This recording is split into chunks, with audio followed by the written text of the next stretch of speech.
다 함께 조용한 기도로 7월 25일 주일 예배를 드리겠습니다.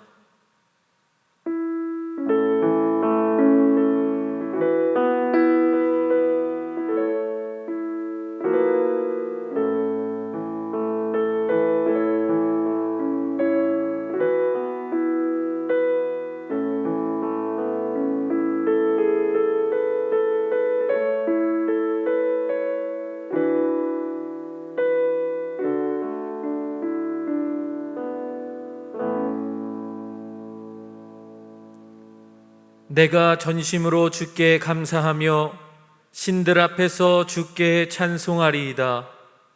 온 땅의 주인 되시며 어디에나 거하시는 하나님, 우리를 낙심하게 하는 모든 상황 앞에서 주님께 감사하며 예배하기로 결단합니다.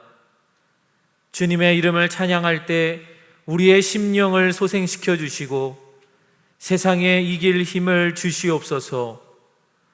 예수님의 이름으로 기도드립니다. 아멘. 다 함께 찬송가 29장 성도여 다 함께 찬양하겠습니다.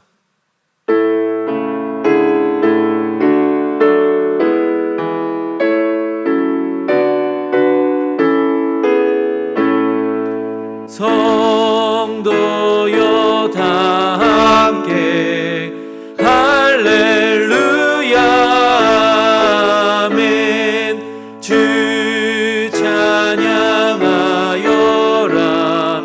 할렐루야 아멘. 주 보좌 앞에서 택하신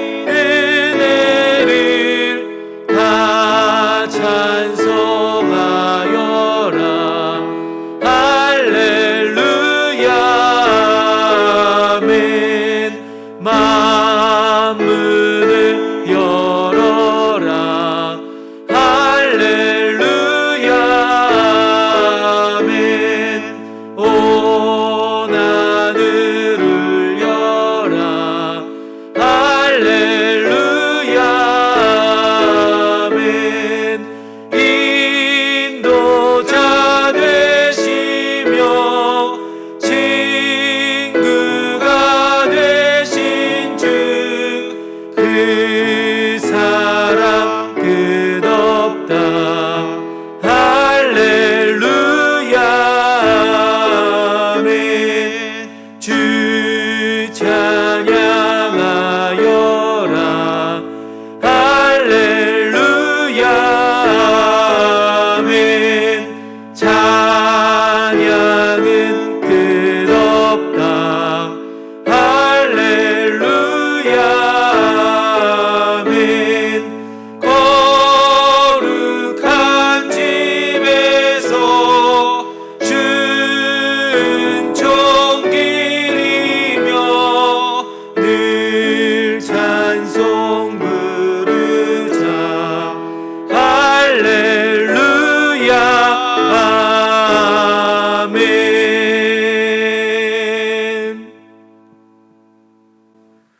교독문 11번 함께 교독하겠습니다. 여호와여 의의 호소를 들으소서. 나의 울부짖음에 주의하소서.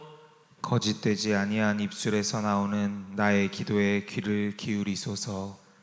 주께서 나를 판단하시며 주의 눈으로 공평함을 살피소서. 주께서 내 마음을 시험하시고 밤에 내게 오시어서 나를 감찰하셨으나 흠을 찾지 못하셨사오니 내가 결심하고 입으로 범죄하지 아니하리이다. 사람의 행사로 논하면 나는 주의 입술의 말씀을 따라 스스로 삼가서 포악한 자의 길을 가지 아니하였사오며 나의 걸음이 주의 길을 굳게 지키고 실족하지 아니하였나이다.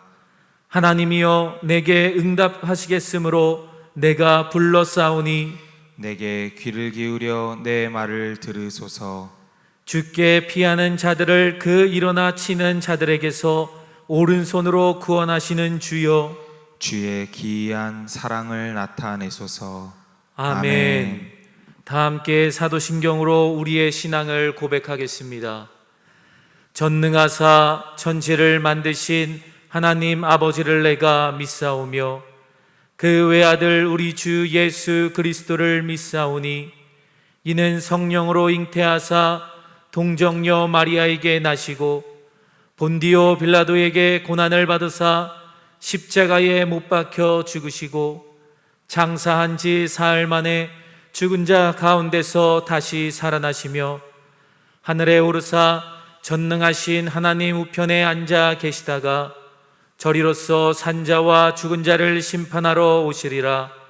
성령을 믿사오며 거룩한 공회와 성도가 서로 교통하는 것과 죄를 사하여 주시는 것과 몸이 다시 사는 것과 영원히 사는 것을 믿사옵나이다.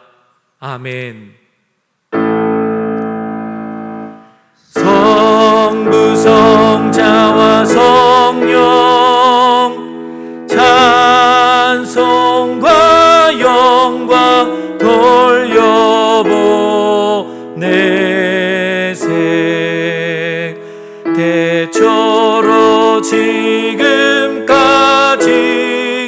또 영원 무궁토록 성삼위께 영광 영광.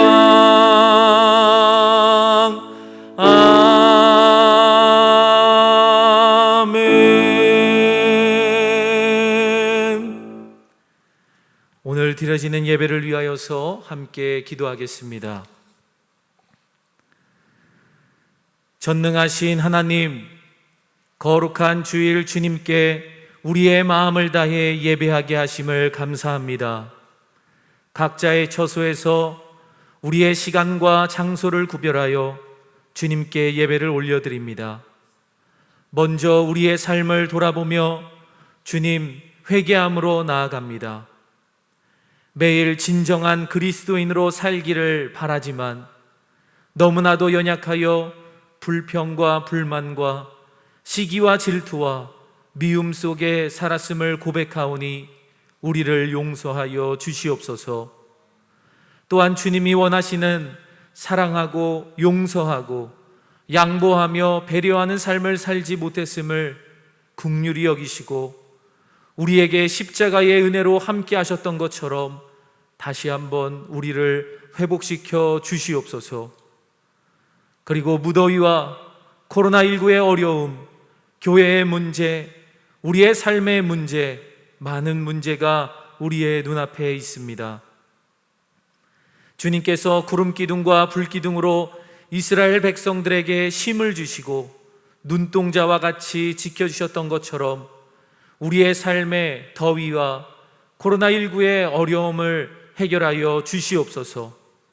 또한 교회의 문제가 속히 해결되어 더욱 주님께 헌신하는 교회가 되게 하시고 담임 목사님의 문제도 해결되어 다시 한번 새로워지는 교회가 될 수 있도록 역사하여 주시옵소서.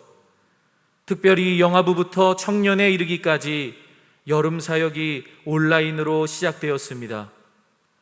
모든 예배 가운데에 주님의 은혜가 가득하게 하여 주시고 준비하는 교육자들에게 능력의 능력으로 함께하여 주셔서 모든 어린아이부터 청년에 이르기까지 한 걸음 더 성장할 수 있는 시간이 되게 하여 주시옵소서. 그래서 주님의 울타리 안에서 축복을 누리며 살아가는 다음 세대들이 될 수 있도록 인도하여 주시옵소서. 하나님, 이 시간 말씀을 전하시는 이현범 목사님의 입술에 기름 부어주시고 인간의 생각으로 말씀을 전하는 것이 아니라 주님이 주시는 감동과 은혜로 말씀을 나누어 그 말씀을 듣는 제일가족 모두가 주님을 생각하고 세임을 받아 세상에서 승리하게 하여 주시옵소서. 이 예배가 하나님께 영광이 되고 우리들에게는 귀한 은혜의 시간, 성령 충만함을 받는 시간이 되게 하여 주시옵소서. 예배의 시종을 주님께 의탁하오며 우리를 구원하여 주신 예수님의 이름으로 기도합니다. 아멘.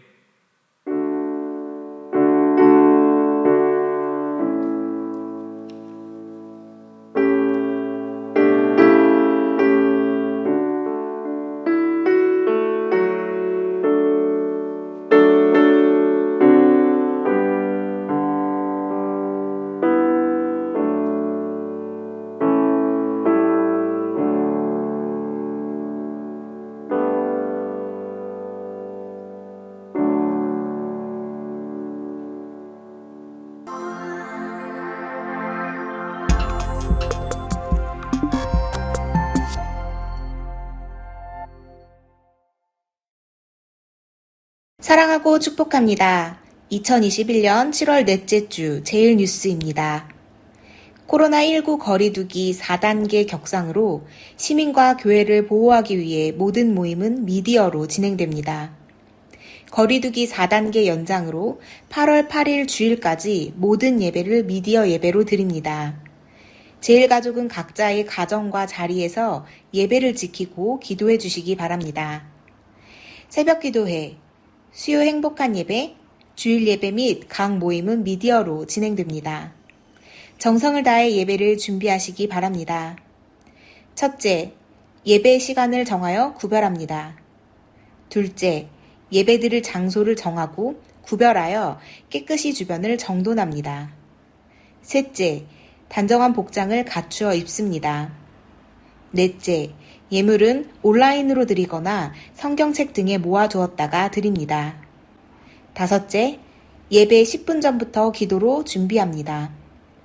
모든 예배가 신령과 진정으로 드리는 예배가 될 수 있도록 준비하시기 바랍니다.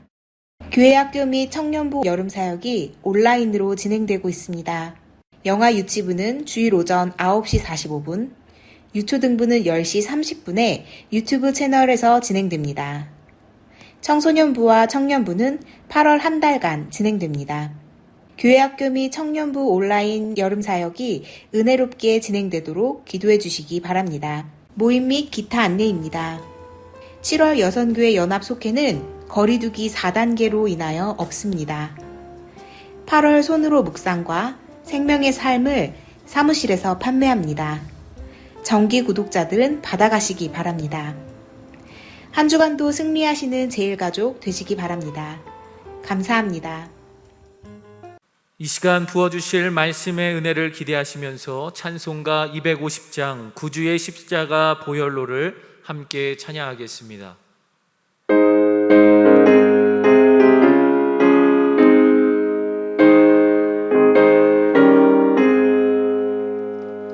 구주의 십자가 보혈로 죄 씻음 받기를 원하네.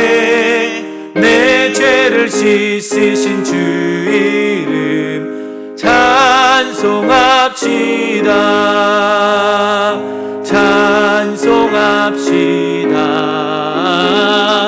찬송합시다.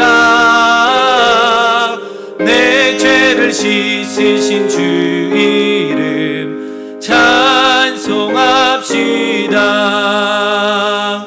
죄악을 속하여 주신 주 내 속에 들어와 계시네. 십자가 앞에서 주 이름 찬송합시다. 찬송합시다. 찬송합시다. 내 죄를 씻으신 주 이름 찬송합시다. 주 앞에 흐르는 생명수 날 씻어 정하게 하시네. 내 기쁨 정성을 다하여 찬송합시다. 찬송합시다. 찬송합시다. 내 죄를 씻으신 주 이름 찬송합시다. 내 주께 회개한 영혼은 생명수 가운데 젖었네. 흠없고 순전한 주 이름 찬송합시다.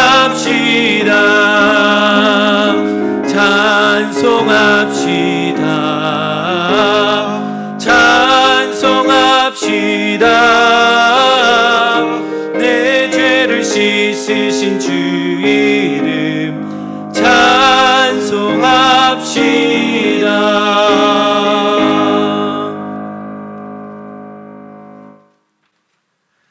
오늘 우리에게 주시는 하나님 말씀은 민수기 16장 41절에서 50절 말씀입니다. 민수기 16장 41절에서 50절의 말씀입니다. 제가 가진 성경 구약 성경 225쪽에 있습니다. 민수기 16장 41절에서 50절 말씀을 봉독하도록 하겠습니다.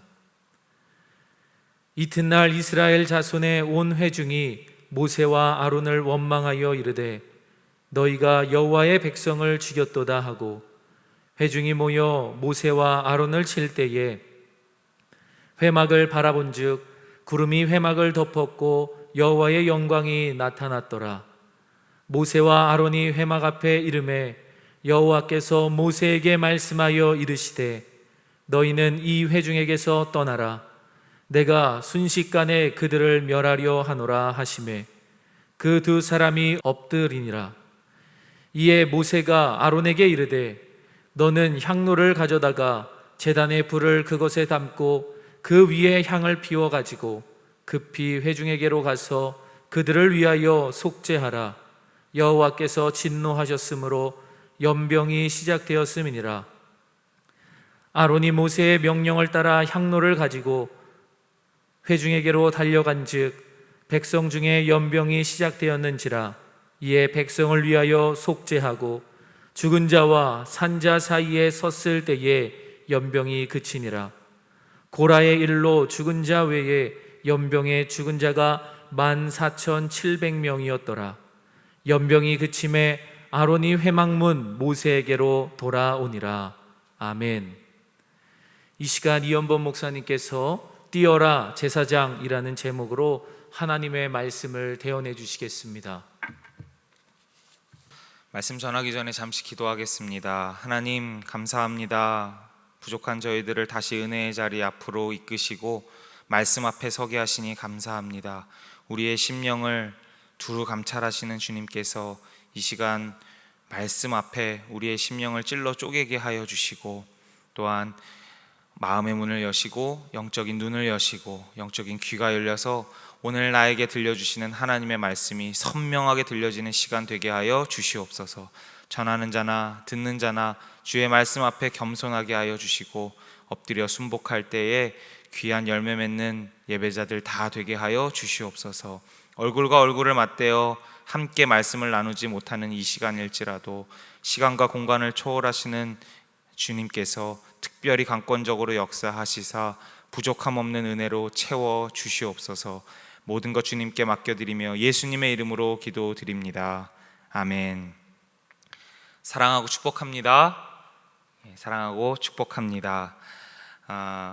모두가 위기와 혼란의 시기라고 말하는 이 어려운 시기를 걸어가시는 제일가족 여러분들 다시 한번 사랑하고 축복하며 또 주님의 이름으로 힘 얻으실 수 있기를 축원합니다.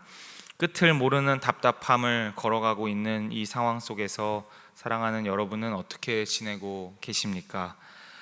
초대교회의 네로 황제의 극심한 박해 속에서 교회가 위기에 처해 있었을 때 낙심하기 쉬운 그 상황 속에서 베드로는 편지를 써서 모든 교회들에게 그들의 정체성을 다시 기억하게 합니다. 오늘 이 말씀으로부터 시작했으면 좋겠는데요. 베드로전서 2장 5절의 말씀을 오늘날 우리도 같은 말씀으로 이어받아 읽어보았으면 좋겠습니다. 너희도 산돌같이 신령한 집으로 세워지고 예수 그리스도로 말미암아 하나님이 기쁘게 받으실 신령한 제사를 드릴 거룩한 제사장이 될지니라. 아멘. 저를 한번 따라해 주시면 좋겠습니다. 거룩한 제사장이 될지니라. 한 번 더 할까요? 거룩한 제사장이 될지니라. 아멘. 오늘 이 제사장에 대해서 말씀을 좀 집중적으로 나누려고 합니다. 제사장 하면 제일 먼저 떠오르는 게 제사 또는 예배일 것입니다. 그리고 특별한 제사장 의복을 입고 엄숙하게 제사를 주관하고 집례하는 그런 예배하는 집례자라는 이미지가 가장 먼저 떠오르죠. 그래서 은연중에 우리는 어쩌면 제사장 하면 이 강단에서 성의를 입고 예배를 주관하고 설교하는 목회자를 제일 먼저 떠올릴지 모르겠습니다. 그러나 오늘 말씀에서 이 제사장이 될지니라 라고 할 때 제사장은 목회자에게 주신 말씀이 아니라 예수 그리스도를 믿는 모든 교회에게 주신 말씀입니다. 이 어려운 시기에, 위기의 시기에 우리가 다시 한번 우리의 정체성을 선언했으면 좋겠습니다. 목회자뿐만 아니라 모든 제일 가족들이 이 정체성을 다시 확립할 수 있기를 바랍니다. 한번 따라해 주시면 좋겠습니다. 나는 하나님이 세우신 제사장입니다. 나는 우리 가정의 제사장입니다. 나는 내 일터의 제사장입니다. 우리 교회는 이 땅의 제사장입니다. 아멘. 이 어려운 시기에 이 정체성을 다시 확고히 다지는 이 시간을 통해 다시 한번 승리할 수 있는, 또한 말씀대로 살아갈 수 있는 저와 여러분 될 수 있기를 주님의 이름으로 축복합니다. 그럼 제사장은 어떤 사람일까? 우리가 좀 본격적으로 나눠봤으면 좋겠는데요. 단순히 예배드리는 사람이 제사장일까? 하나님이 우리를 제사장 삼아주시고 하나님이 기뻐하시는 거룩한 제사를 드리는 그 제사는 또 무엇일까? 이 땅 위에 처음으로 제사장 제도가 시작할 때만 해도 그 사람들도 제사장이 뭔지, 하나님이 기뻐하시는 제사가 무엇인지 잘 몰랐던 것 같습니다. 첫 제사장은 모세의 형 아론이라는 사람인데, 이 아론이 제사장으로 세워진 지 불과 얼마 되지도 않아 이들을 향해 고라를 비롯한 당시의 지휘관 250명이 반기를 드는 사건이 일어납니다. 반기의 핵심은 이것이었습니다. 민수기 16장 10절에서 11절의 말씀 같이 한번 읽어보겠습니다. 하나님이 너와 내 모든 형제 레위 자손으로 너와 함께 가까이 오게 하셨거늘 너희가 오히려 제사장의 직분을 구하느냐? 이를 위하여 너와 너의 무리가 다 모여서 여호와를 거스르는도다. 아론이 어떠한 사람이기에 너희가 그를 원망하느냐? 아멘. 뭘 구했다고 합니까? 그들이 구했던 것은 제사장의 직분이었다는 것입니다. 근데 이게 좋은 의미로 제사장의 직분을 구하는 것이 아니라, 쉽게 이야기하면 제사장이 보기에, 자기들이 보기에도 뭔가 특별해 보였던 거죠. 특별한 옷을 입고 특별한 장소에만 들어갈 수 있고 화려해 보이고, 그 광야 한복판에 그 당시에 보석 12개를 가슴팍에 받고 파란 옷을 입고 있었으니 얼마나 멋있어 보였겠습니까? 그래서 특권을 가진 것처럼 보이는 겁니다. 근데 왜 저거 아론은 할 수 있고 우리는 못하냐는 거죠. 문제를 제기했는데 문제 제기한 이들이 하나님의 심판을 받습니다. 끔찍할 정도로 땅바닥이 갈라져서 그들을 삼킵니다. 그리고 그들을 따랐던 사람들은 손에 향로를 들고 있을 때에 불이 임해서 그 자리에서 모두 다 타 죽고 맙니다. 상상만 해도 사실 무섭고 두려운 이야기입니다. 그런데 여기서 끝이 아니었습니다. 더 기가 막힌 일이 벌어집니다. 제사장직을 쉽게 넘봤던 사람들이 심판을 받은 다음날 무슨 일이 일어나는지 보겠습니다. 오늘 말씀 41절 42절 말씀인데요, 오늘 말씀 이렇게 시작됩니다. 이튿날 이스라엘 자손의 온 회중이 모세와 아론을 원망하여 이르되 너희가 여호와의 백성을 죽였도다 하고, 그리고 어떻게 하나 볼까요? 42절 회중이 모여 모세와 아론을 칠 때에, 여기까지 읽겠습니다. 여러분, 이게 무슨 어이없는 상황입니까? 이렇게 분별력 없고 이렇게 감정적일 수 있나 싶습니다. 아니, 방금 모세와 아론을 업신여겼다가 땅에 삼킴을 당하고 불에 즉시 타 죽은 걸 눈앞에서 본 회중들이 이게 어떻게 모세와 아론이 그들을 죽인 겁니까? 제가 모세와 아론이었다면 하나님, 여기 아직 죄인들 남았습니다, 조금 더 심판해 주세요, 이랬을지 모르겠습니다. 그런데 오히려 그들은 가만히 있는데 하나님이 이 광경을 보시다가 못 참고 순식간에 임하여 그들을 멸하기 시작합니다. 진영에 연병이 돌기 시작하는 것입니다. 언뜻 보면 전통적인 해석은 주의 종에게 까불면 안 되겠구나, 반기를 들면 무섭게 심판받는구나 라고 해석할 수 있습니다. 물론 영적인 권위에 대해서 하나님이 세우신 영적인 질서를 존중하는 것, 그리고 분수를 넘어서는 것, 그것에 대해서 경계하는 말씀이기도 합니다.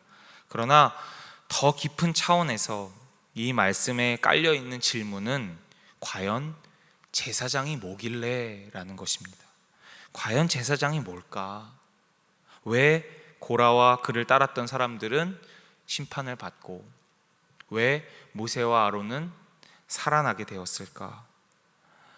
그리고 이 가운데에서 아론이 이제부터 시작하는 일들을 통해서 하나님은 제사장이 무엇인지를 배워나가게 하십니다.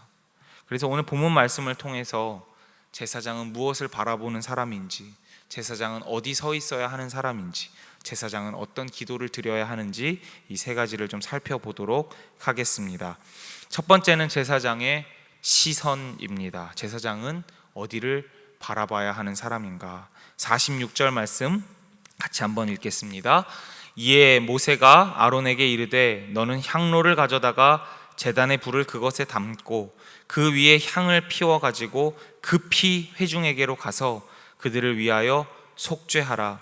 여호와께서 진노하셨으므로 연병이 시작되었음이니라. 아멘. 회중이 죄를 지었습니다. 분명히 죄를 지었습니다. 하나님이 진노하셨습니다. 네, 분명히 진노하셨습니다. 그래서 눈에 보일 만큼 회중이 지금 고통당하고 심판받고 있습니다. 이러면 우리는 아까도 제가 말했듯이 모세와 아론의 입장에서 하나님 뭐 하세요? 끝까지 심판해 주세요. 다시는 못 가불게 해주세요 라고 기도하지 않을까 싶은데, 그런데 모세는 이때 무엇을 바라보는가? 하나님의 진노를 바라보지 않고 그 진노 안에 담겨있는 속마음을 보기 시작합니다. 그래서 모세는 이것이 처음이 아니라요, 출애굽기부터 민수기에 이르기까지 수많이 반복하면서 하나님이 진노하시고 하나님이 심판하실 때마다 심판을 복두드는 기도를 하는 것이 아니라 심판을 멈춰달라는 기도를 합니다. 왜? 모세는 그때마다 심판하시는 하나님의 깊은 속마음에 관심을 갖고 보는 눈이 있었기 때문입니다. 하나님 공의로우신 분 맞죠? 하나님 죄를 미워하시는 분 맞죠? 하나님 주권 있으셔서 언제든지 살릴 수도 있고 죽일 수도 있고 심판하실 수 있는 분이신 줄 압니다. 그런데요, 하나님 심판하시는 거 좋아하시지 않으시잖아요. 하나님 언약의 하나님이시잖아요. 하나님이 약속 기억해 주세요. 하나님 약속하시면 반드시 지킨다고 하시잖아요. 그렇게 모세가 하나님의 깊은 속마음을 보고 기도하면 하나님이 거두어 주시는 것을 반복합니다. 왜? 하나님의 진짜 속마음을 모세가 보고 있었기 때문입니다. 여러분, 지금 얼마나 이게 뒤숭숭한 상황입니까? 얼마나 우리의 시선을 빼앗길 일들이 많은 상황입니까? 그러나 이 극한의 상황 속에서도 하나님의 깊은 속마음을 집중해서 들여다볼 수 있는 사람이 제사장이어야 한다는 것입니다. 이번에도 그래서 모세가 방금 전까지 자기들에게 돌로 쳤던 광기 어린 그들을 향해 오히려 속죄하라고 하나님의 깊은 속마음을 꿰뚫어 보고 명령하고 있는 것이죠. 그런데 여기서 기억할 것이 있습니다. 하나님의 마음을 꿰뚫어 보지 못하면 눈앞에 있는 광기 어린 이들은 원수이고 적일 수밖에 없습니다. 그러면 공의의 하나님을 더 보게 되는 거고 하나님의 진노와 심판을 부추기는 사람이 됩니다. 근데 그건 제사장이 아니라는 것이죠. 그건 교회가 아닙니다. 하나님의 마음을 보면 원수였던 이들이 원수로 안 보이고 환자로 보이기 시작하는 변화가 일어납니다. 그들의 아픔이 눈에 들어오기 시작합니다. 그들의 연약함이 보입니다. 그들이 울부짖는 소리가 들립니다. 그리고 그것이 내 마음을 절절하게 울리기 시작합니다. 이게 제사장이 진짜 바라봐야 할 시선이라는 것입니다. 하나님의 마음을 본 사람은 적이 아니라 환자로 보이는 변화, 그들의 울부짖는 소리가 내 마음 가슴 깊이 절절하게 맺히는 변화가 일어나기 시작한다는 것입니다. 영안이 열린다는 것이 이런 것입니다. 신비한 것을 보고 헛것을 보는 게 영안이 아니라 하나님의 깊은 속마음을 들여다보는 게 영안이 열리는 것입니다. 사랑하는 여러분, 다시 한번 축복하기 원합니다. 이 시간 성령 하나님께서 여러분의 마음을 감동케 하시고 영안이 활짝 열려서 하나님의 깊은 속마음을 들여다볼 수 있기를 주님의 이름으로 축복합니다. 그래서 내 앞에 있는 나를 혼란스럽게 하는 모든 상황과 사람들이 적과 원수로 보이는 것이 아니라, 심판받아야 할 몹쓸 사람들로 보이는 것이 아니라 환자로 보이는 그 변화가 우리 안에서 일어날 수 있기를 주님의 이름으로 축복합니다. 두 번째, 제사장의 위치에 대해서 나누려고 합니다. 제사장은 어디 서 있는 사람인가? 48절에 그 답이 나옵니다. 48절 같이 한번 읽어보겠습니다. 죽은 자와 산 자 사이에 섰을 때에 연병이 그치니라. 아멘. 아론이 어디 서 있기 시작했다고 합니까? 죽은 자와 산 자 사이에 서 있었다는 겁니다. 그런데 이 말씀을 그냥 휙 듣고 지나치면 오해하기가 쉽습니다. 제사장은 중간에 서 있는 사람인가 보다. 그래서 이렇게 중간 역할을 중재하는 역할인가 보다. 과연 그럴까요? 한번 생각해 보겠습니다. 아론은 지금 원래 어디 있었습니까? 회막에 있었습니다. 아론은 지금 심판의 대상이었습니까? 아니었습니다. 그러면 아론은 죽은 자에 속하는 사람입니까? 산자의 그룹에 속하는 사람입니까? 산자의 그룹에 속하는 사람이 있습니다. 다시 말하면 아론은 회막문 앞에서 그냥 가만히 있으면 사는 사람입니다. 영적으로 이렇게 어렵게 보지 않고 상식적으로만 봐도 그가 연병에 걸려 죽지 않으려면 어떻게 해야 합니까? 접촉하지 않으면 삽니다. 마스크 쓰고 거리 두면 삽니다. 그런데 그가 지금 죽은 자와 산 자 사이에 섰다는 것은 무슨 말입니까? 살 수 있는 회막에서 나와 죽은 자들이 그득그득한 진영 안으로 뛰어 들어갔다는 것입니다. 연병이 창궐하는 그 전염병 서굴로 들어갔다는 것입니다. 그래서 죽은 자와 산 자 사이에 서 있게 되었다는 것입니다. 제사장은 단순히 중립적인 입장에서 중간에서 중재하는 역할이 아닙니다. 제사장은 살기를 포기하고 죽음의 땅으로 뛰어 들어가는 사람이 제사장입니다. 하나만 더 함께 묵상해 볼까요? 그가 회막 안에서 진영 안으로 뛰어 들어갈 때 모세가 급히 가라 하면서 그냥 가지 않고 손에 뭘 하나 들려줘서 보냅니다. 향로를 들려줘서 보냅니다. 향을 피우는 향로. 저는 이거 묵상하다가 모세 참 잔인하다 이런 생각 해봤습니다. 왜 하필 수많은 것 중에 향로입니까? 사실 이전까지 그리고 이후로도 향로가 어떤 특별한 기능을 하는 효능이 있는 그런 것 없거든요. 그러니까 아주 임시적으로 향로를 지금 들려보내준 건데 향로에 무슨 특별한 능력이 있는 것도 아닌데 왜 하필 향로인가? 모든 과거를 아는 모세는 사실 그러면 안 되는데 왜요? 적어도 아론에게는 향로가 그냥 사물이 아니었거든요. 레위기에 보면 그의 아들들이 술을 먹고 방탕하고 향로에 잘못된 불을 피우다가 즉시 하나님 앞에 죽임을 당하고 심판을 받게 됩니다. 아론에게 향로는 두려움이고 트라우마이고 죽음의 상징입니다. 또 바로 하루 전에 고라 사람들이 반역하여 뭘 들고 있었다고요? 향로를 들고 있을 때 하나님이 그 향로에 불을 임해서 그 사람들을 태워 죽이는 것을 두 눈으로 똑똑히 지켜보았습니다. 그리고 하루도 안 돼 바로 그 다음 날 그 향로를 아론의 손에 쥐어주고 죽은 자들이 가득한 저 연병이 창궐하는 진영으로 속히 뛰어 들어가라고 모세가 말하는 겁니다. 단순히 성스러운 무슨 효력이 있는 요술램프 같은 예식 기구를 들고 간 게 아닙니다. 아론이 향로를 들고 뛰었다는 건 목숨을 걸었다는 겁니다. 내 생명 꺼내놓고 죽기를 각오했다는 거죠. 죽은 자와 산 자 사이에 섰다는 건 살기를 포기했다는 뜻입니다. 그럴 때 어떤 일이 일어났는지 다시 한번 읽겠습니다. 48절 말씀 다시 한번 읽겠습니다. 죽은 자와 산 자 사이에 섰을 때에 연병이 그치니라. 아멘. 연병이 그치니라. 죽어가던 사람들이, 심판받아야 마땅했던 사람들이 아론이 죽은 자와 산 자 사이로 뛰어들어가 목숨을 걸고 향로를 가지고 갔을 때 살아나기 시작합니다. 회복이 시작되고 치유가 시작되고 하나님의 용서가 시작됩니다.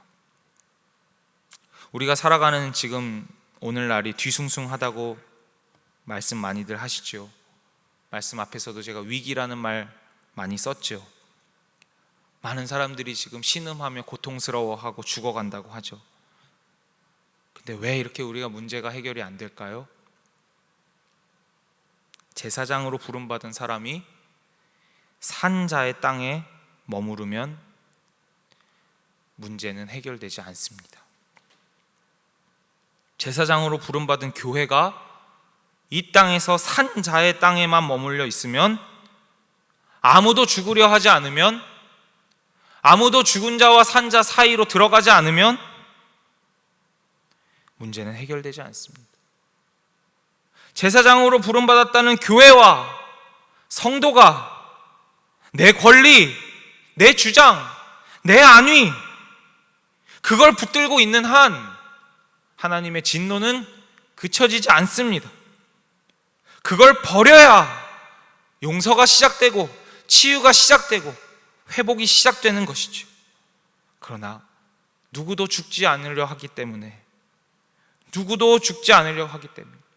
누구도 향로를 들고 진영 안으로 뛰어갈 생각을 안 하기 때문에 여전히 풀리지 않는 것입니다.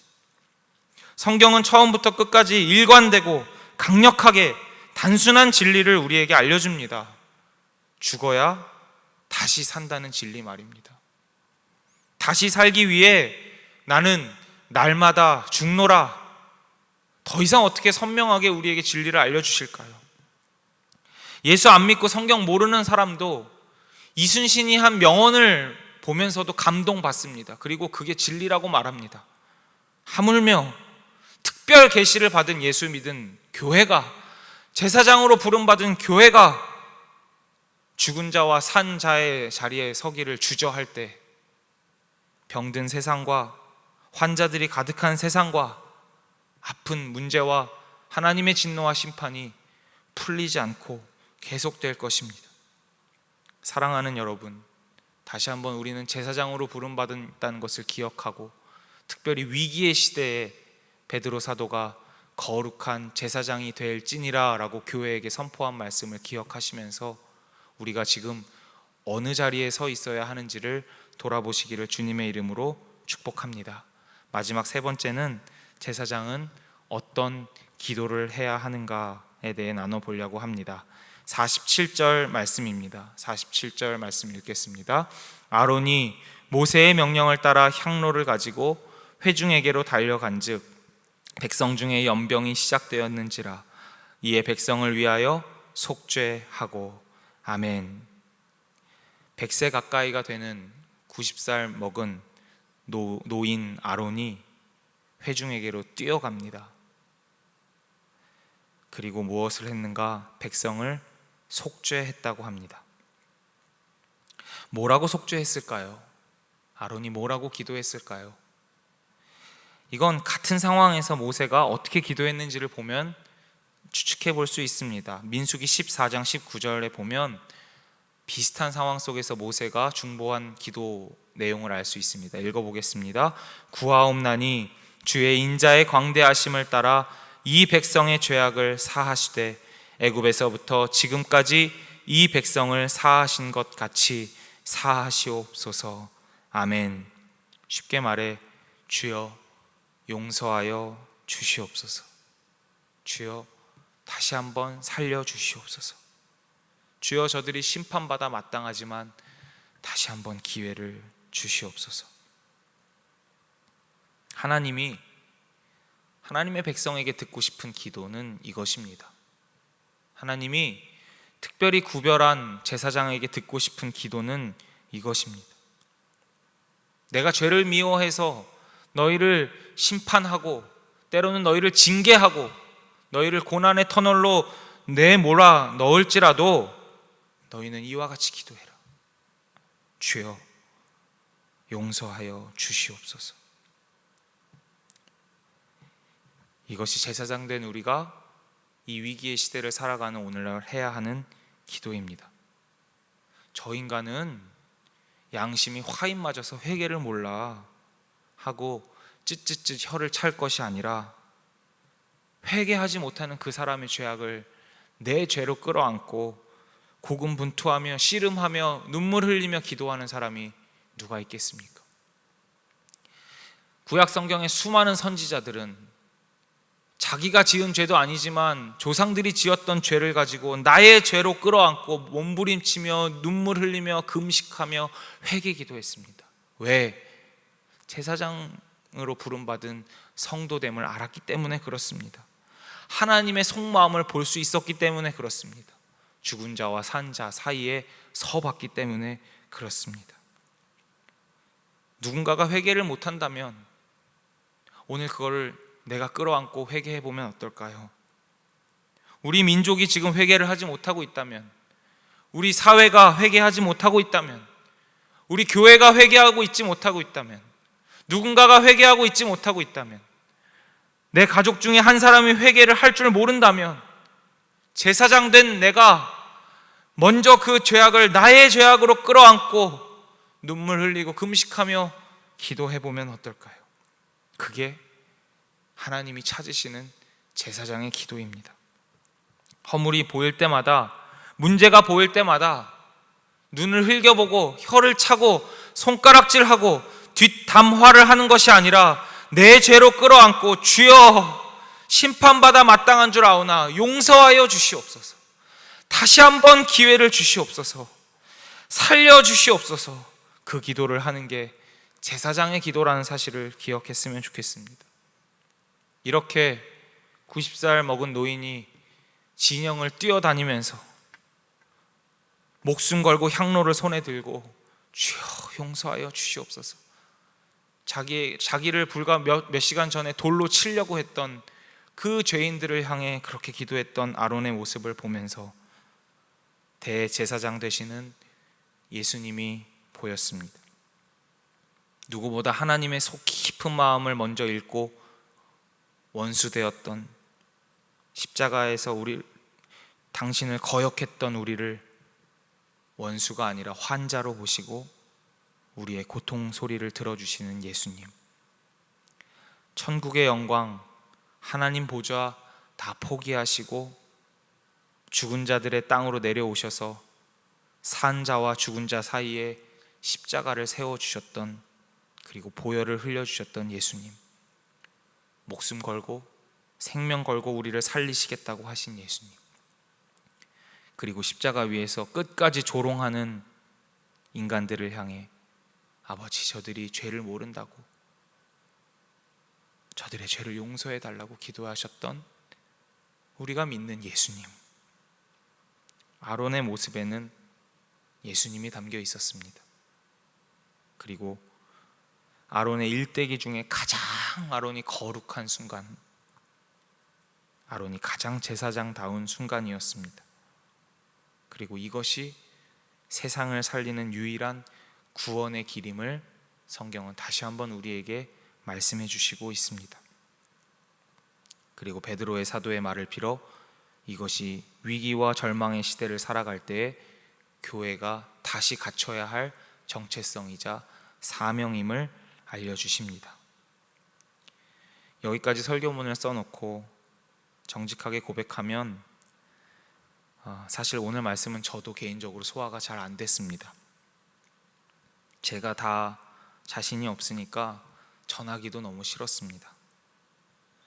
머리로는 다 알겠는데 하나님, 저는 모세처럼 아론처럼 못하겠습니다.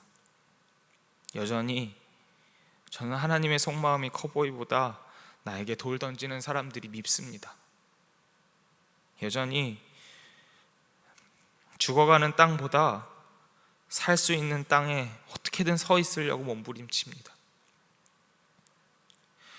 용서를 구하는 기도가 나오기보다 하나님 언제 심판하시냐고 외치고 있는 게 저였습니다.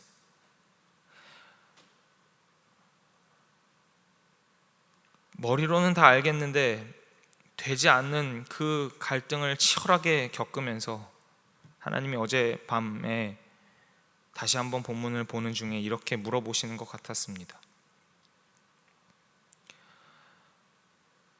그동안 모세가 혼자서 기도해도 내가 그 기도를 다 받고 마음을 돌이켰는데 왜 유독 이 본문에서 이번엔 아론을 떠밀어서 굳이 그렇게 땀 흘리며 그렇게 뛰어다니게 했는지 아니? 그렇게 물어보시는 것 같았습니다. 생각지도 못한 질문이었지만 묵상하면서 어렵지 않게 답을 찾게 되었습니다. 비로소 아론이 제사장 되게 하시려고 그러셨군요. 그러고 보니 고라의 말이 사실 틀린 게 하나도 없었습니다. 아론이요? 아론은 제사장 감이 못 됩니다. 형편없는 낙제생입니다. 금송아지를 만든 장본인이 아론입니다. 그러고도 심판받지 않고 피해 갔습니다. 자녀 교육 못 시켜서 그 긴장되고 경직된 그 순간에도 어떻게 술을 마시고 방탕하게 생활할 수 있습니까? 그러다가 죽임을 당한 아들을 가진 아버지가 아론입니다.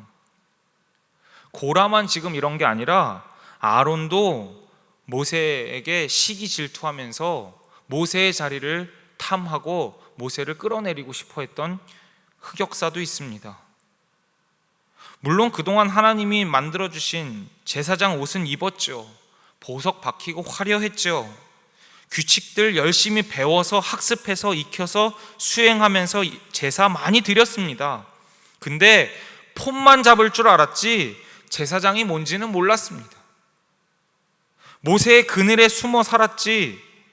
그래서 머리로는 아는데 늘 우유부단했고 늘 책임 회피했고 늘 열등감 투성이었고 늘 상처가 많아서 제대로 제사장직을 수행해 본 적이 없습니다.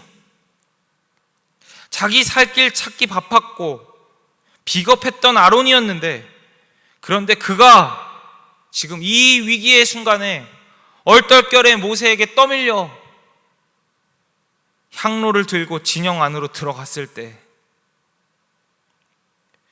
처음으로 자기 목숨 걸고 하나님의 백성을 살리고자 죽은 자들을 향해 뛰어가며 용서를 구했을 때 사람들이 살아나고 하나님의 진노가 그치고 용서가 임하고 치유와 회복이 임하는 것을 보면서 비로소 알았을 것입니다.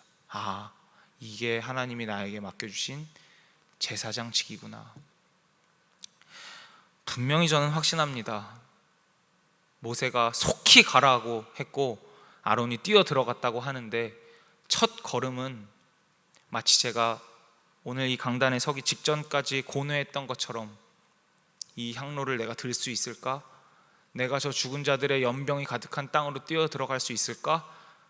수많은 고뇌가 있었을 거라 생각합니다. 그러나 아론이 잘한 것은 다 완성된 것을 이룬 것이 아니라 일단 첫 발을 내디뎠다는 것 아니겠습니까? 하나님이 그렇게 저에게 한편으로는 위로하시고 한편으로는 도전하시면서 동일하게 말씀하셨습니다.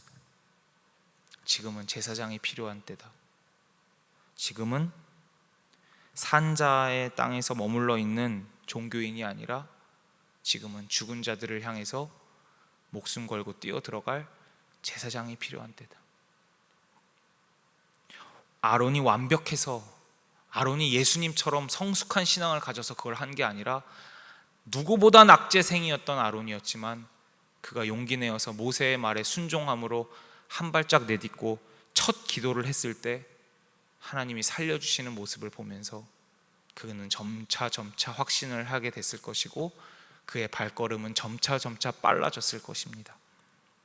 어느새 그는 자기가 힘든 줄도 모르고 어느새 자기에게 돌을 던졌다라는 사실도 까맣게 잊은 채 사람을 살리고자, 영혼을 살리고자, 하나님의 백성을 구원하고자 한 사람이라도 더, 한 영혼이라도 더 하며 더 빨리 뛰고 있었을지 모릅니다.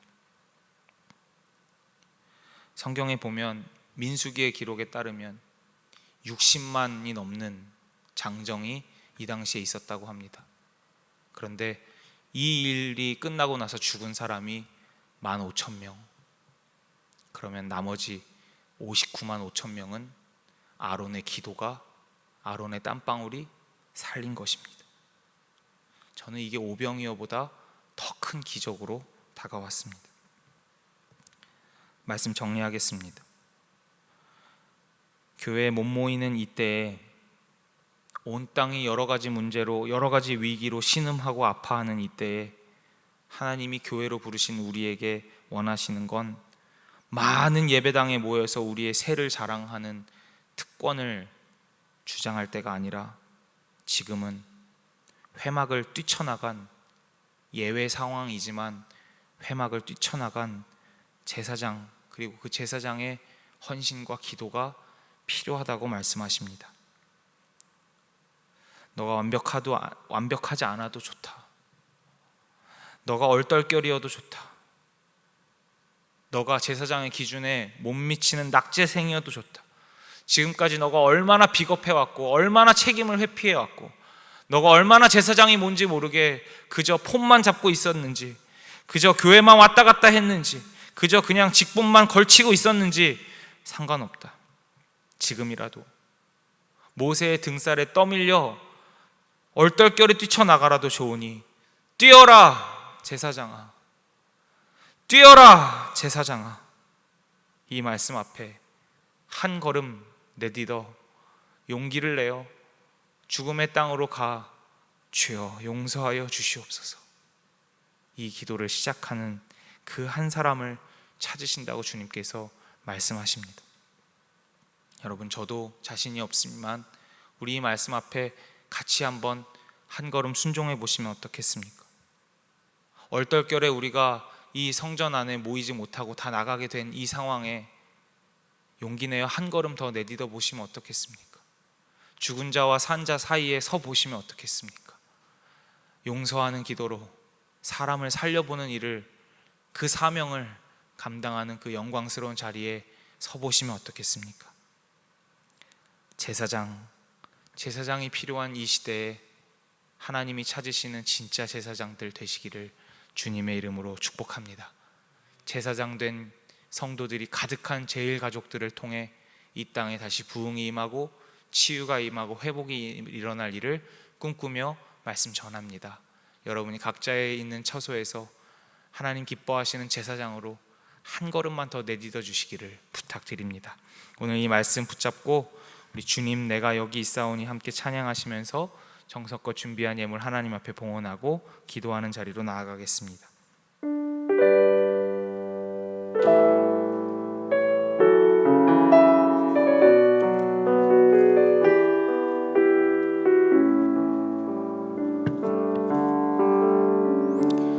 주님 내가 여기 있사오니 나를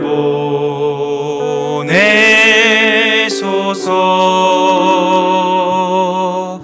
나의 맘 나의 몸 주께 드리오니 주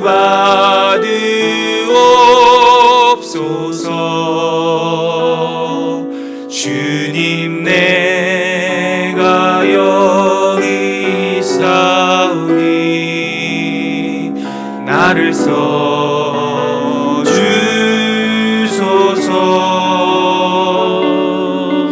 가진 것 모두 다 주께 드리오니 주 받으옵소서.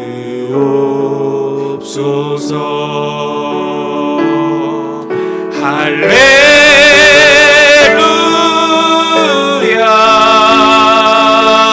할렐루야 할렐루야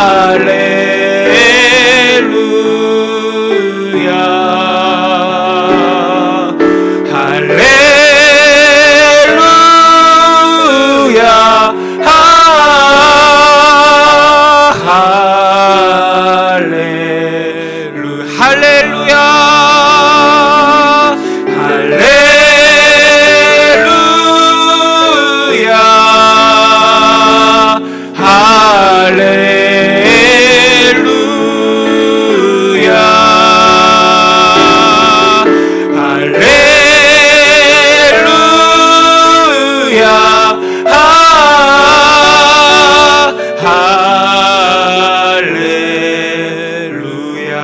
나를 받으옵소서. 나를 받으옵소서.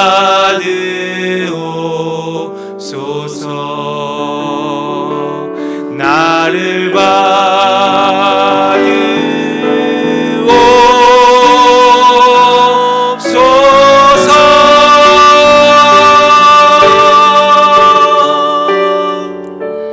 나를 받으옵소서.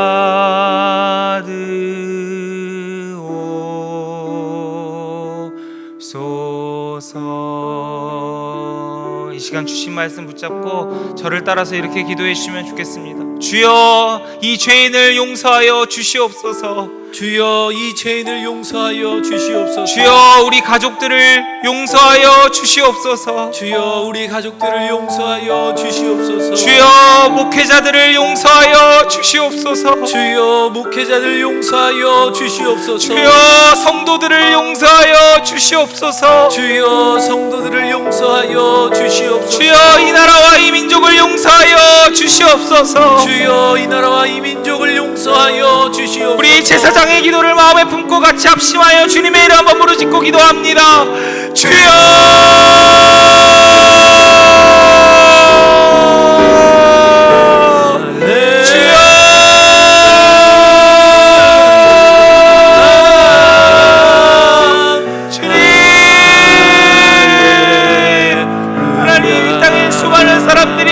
아파하고 있습니다. 경제적인 위기, 환경의 위기, 관계의 위기, 교회의 위기, 하나님, 우리가 수많은 위기를 듣고 사는 이 시대에 제사장이 필요하다고 말씀하시는 주님 앞에 등 떠밀어 죽은 자들을 향해 나아갈지라도, 내가 완전해서 나아가는 것이 아니라 등 떠밀려 나갈지라도 걸음을 뛰는 순종이 있게 하여 주시고, 주님, 제사장들이 일어나서 이 기도를 하기 시작할 때 주여, 이 땅을 고치시고 회복하여 주시옵소서. 주여, 이 신음하는 이 아픔 고쳐주시옵소서. 주님, 치유하여 주시옵소서. 주님, 고쳐주시옵소서. 다시 한번 기회를 주시옵소서.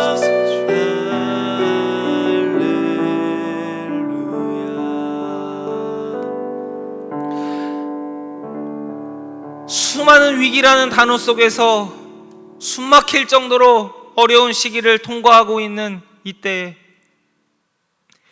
그 어느 때보다 제사장 한 사람을 찾으시는 주님의 마음을 헤아리기 원합니다. 주여, 죄인들을 용서하여 주시옵소서. 교회가 교회되지 못하고 사명 감당하지 못하고 살 길 찾아 바쁜 그 죄악을 용서하여 주시옵소서. 우리의 가정, 우리의 인간관계, 우리가 마주하는 삶 속에서 수많이 저지르는 죄악들을 주여 용서하여 주시옵소서. 주여, 이 나라와 이 민족을 고쳐 주시옵소서. 분단의 아픔을 오랫동안 끌고 있으면서도 한 발짝도 나아가지 못하는 이 죄인들을 용서하여 주시옵소서. 하나님 주신 자연을 파괴하고 기후위기의 시대를 맞이했음에도 불구하고 여전히 탐욕으로 치닫는 죄인들을 용서하여 주시옵소서. 이 기도가 시작될 때 우리의 이 진심이 담긴 기도를 통해 얼떨결에라도 한 발짝 내딛어 내뱉는 이 기도를 통해 하나님, 은혜로우신 하나님, 우리를 불쌍히 여기사 고쳐주시고 치유하여 주시고 회복하여 주시옵소서. 심판받아 마땅한 죄인들인 줄 압니다만 한 번 더 기회를 주시옵소서. 한 번만 더 기회를 주시옵소서. 정성껏 준비한 예물 하나님 앞에 봉헌합니다.